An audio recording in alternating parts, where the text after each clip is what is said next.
fishing news is brought to you by Interlux Marine Paint, Maxima Fishing Line, and Okuma. Hey there, Toby Lapinski for the New England edition of the Fisherman magazine with this week's web video fishing forecast for New England.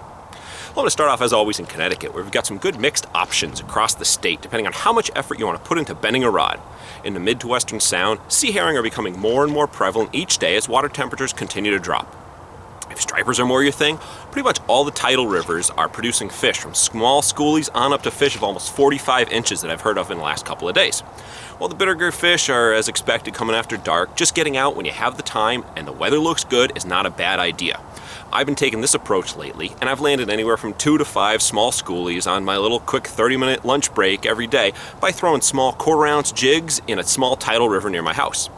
There's also some white perch and some hickory shad being landed, and now is as good a time as any to cross paths with a sea-run brown trout in Connecticut.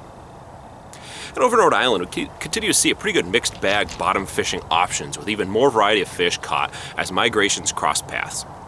Black sea bass, scup, fluke, and blackfish are moving deep, while cod are moving shallower, and right smack dab in the middle are the waters around Block Island, where both private and headboats are running up good numbers of fish.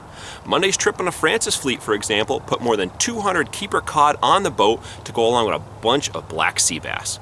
And a quick note for my surf friends, I did hear of a slight improvement in catches of both striped bass and bluefish along the South County beaches, with even more occurrences of sea herring hitting the beaches, so don't quite yet call it quits for the year.